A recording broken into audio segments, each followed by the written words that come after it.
Hello and welcome everyone to the end of turn 5. That is the end of the Italian turn, which is indeed the end of turn 5 as the USA hasn't joined the fray yet. So what happened? Well, they attacked Cairo from Mersa Matruh. Not with all of these units, by the way. Some units were moved there, especially the infantry and some supplies during non-combat.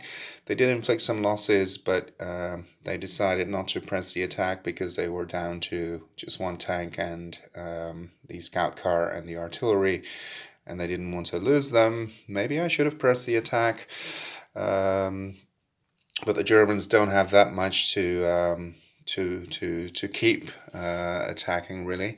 There's really a shortage of infantry, as you can see, although the Germans will probably move these up, but now this one is fully stacked because I opted to move in some more Italian infantry, meaning that the Germans probably won't do much attacking, but we'll see how that goes. I think it looks like, because here you can actually have a stacking limit of up to 13, I believe, and here 8, that you will have to, be willing to really suffer casualties with the Axis forces, even if it costs you your more expensive units. But I haven't played it enough to be sure about that, but I do think that's probably true. The scout car did destroy a supply as well. Note that that only happens with attacking scout cars, not with defending ones.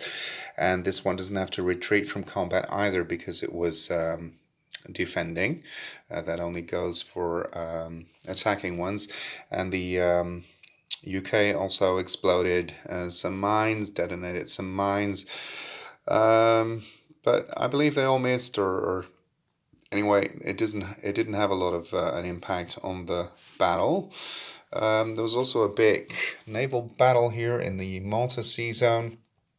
All the Italian units and British units, except for this lone battleship and submarine, survived, and then the submarine decided not to press the attack because the supplies had already escaped. Note that they're not on Malta yet. That will not happen until the UK turn, when they actually get to land their units, so maybe the Germans will actually have some way of attacking them.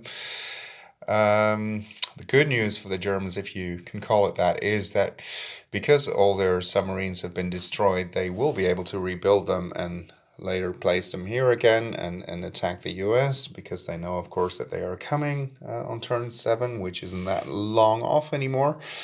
But yeah, the British certainly did want to reclaim the 15 RPs that Malta's worth.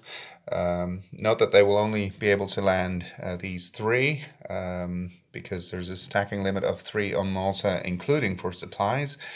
So the other 5 will remain at sea, but at least the UK will be able to reclaim those 15 RPs, which is worth it, I suppose, but they will have to rebuild their entire navy. Also, the Italians built a bomber and placed it right away on Crete so that it will be able to aid in subsequent attacks on Cairo, along with this bomber over here. But yeah, they are lacking a navy now because it was almost completely destroyed.